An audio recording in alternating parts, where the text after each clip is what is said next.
Fleury, pouvez-vous nous expliquer votre rôle à Accès Travail Portneuf et Carrefour Jeunesse Emploi? Bien, en fait, je suis directrice générale là, du Carrefour Jeunesse Emploi et d'Accès Travail Portneuf. Accès Travail Portneuf, en fait, c'est pour la population en général qui cherche des services d'aide à l'emploi. On a aussi tout le volet immigration au niveau d'Accès Travail Portneuf et d'essayer d'inciter aussi les retraités à revenir sur le marché du travail parce qu'on avait des besoins de main-d'œuvre. C'est sûr que ça va changer un peu avec la COVID, mais il y a encore des besoins de main-d'œuvre.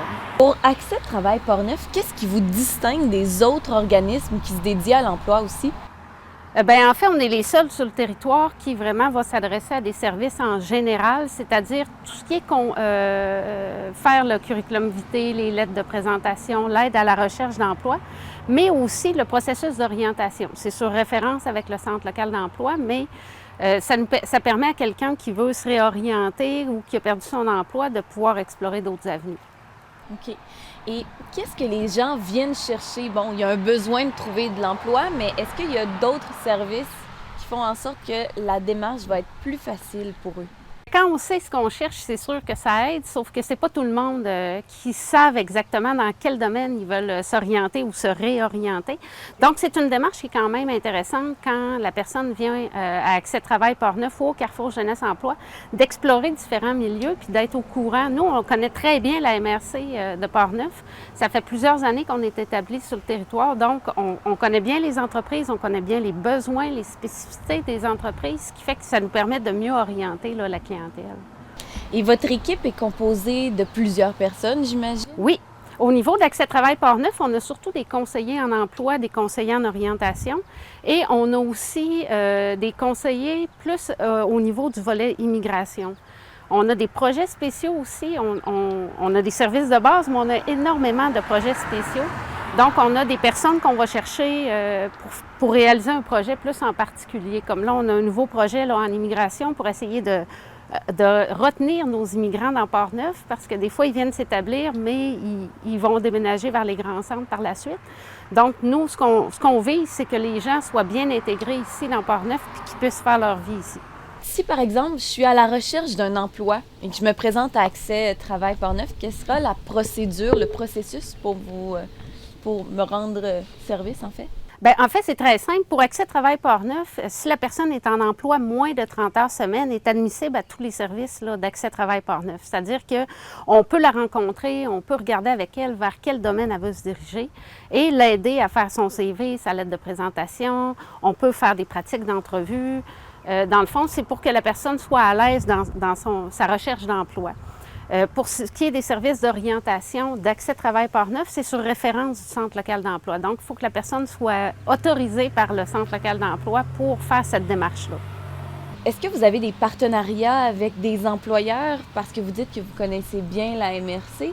Est-ce qu'il y a des partenariats qui sont développés justement pour faciliter les recherches d'emploi puis aider les gens à s'établir puis à y rester? Bien, en fait, nous, on travaille surtout avec la personne, c'est-à-dire qu'on connaît bien nos entreprises, mais on ne fait pas de recrutement pour les entreprises. C'est-à-dire que les services qu'on va offrir, c'est vraiment pour que la personne puisse faire ses démarches, qu'elle puisse être accompagnée. Donc, on va regarder un petit peu. Des fois, on ne pense pas, quelqu'un cherche dans un domaine en particulier, mais il ne pense pas que dans telle ou telle autre entreprise, ça serait disponible, ces emplois-là.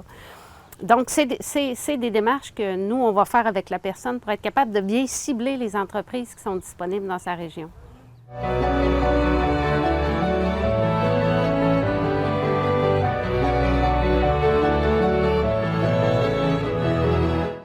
Alors, pour notre chronique patrimoniale de cette semaine, on se trouve à Donnacona, devant l'église, bien sûr, Sainte-Agnès. Et vous avez sûrement remarqué qu'il y a quelques petits monuments en avant de l'église. Alors, il y en a un qui est en hommage aux bâtisseurs. D'ailleurs, celui-là aussi, il y a une petite plaque 50 ans de solidarité syndicale à Donnacona, 1937-1987. Mais surtout, nous, ce qu'on va s'attarder, c'est la petite plaque qui est plus bas, que vous voyez présentement à l'écran. C'est la plaque qui souligne le passage de Charles de Gaulle, le président de la République française, en 1967, Donc, c'est ça. Donc, ça fait 50 ans cet été. Et c'est ça, il y a eu beaucoup de cérémonies qui ont été faites pour l'occasion. Alors, dans le prochain reportage, on va vous présenter justement un résumé de ces cérémonies-là. Il y a eu, entre autres, une exposition qui était au relais des écureuils. Il y a aussi toute la procédure pour la venue du cortège qui est parti de Québec jusqu'à Montréal pour souligner l'événement. Alors voilà, on vous parle beaucoup de la visite cette semaine de Gaulle à Donnacona. La bienvenue au chef de l'État français, le général Charles de Gaulle. De tout mon cœur, je remercie M. le maire, le conseil municipal, M. le député, toute la population de Donnacona de leur émouvant accueil. Je remercie M. le Premier ministre qui m'a appelé dans votre vie. Monsieur le maire a évoqué magnifiquement tous les souvenirs d'histoire française qui sont ici et aux environs. Et j'en ai été très touché.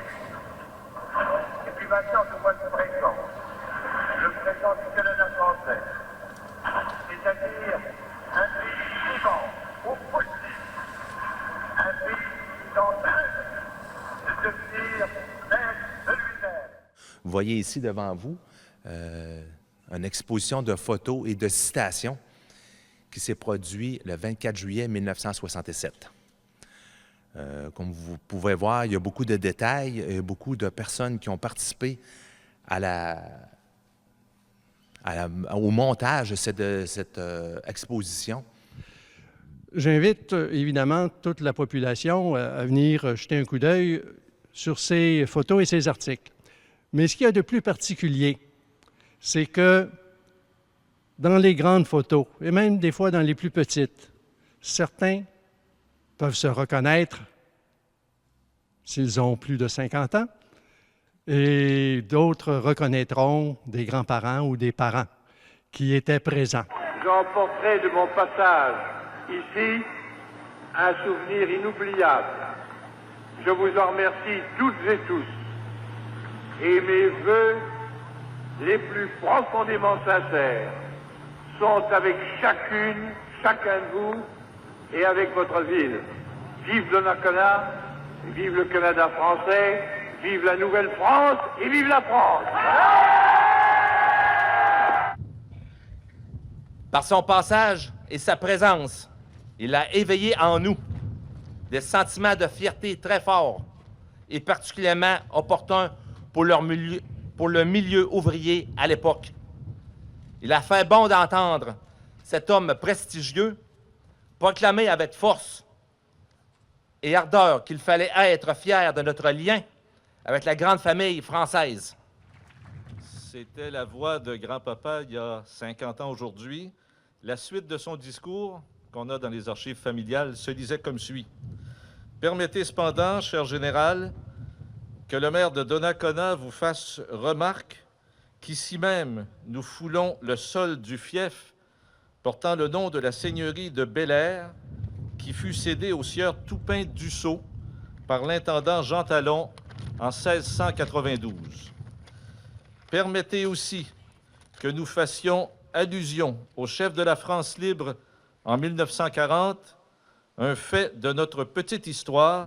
Parce qu'il est bon de se rappeler, en fait, qu'au Québec, il reste encore du chemin à faire. Il y a 50 ans, le général nous disait « Je serai là », il l'a d'ailleurs redit dans son discours, « Je serai là lorsque vous serez prêts à faire ce pas ». Mais je pense que 50 ans plus tard, il nous reste encore des pas à faire. Parce que le passage à Donnacona, c'est d'abord le rappel du passé.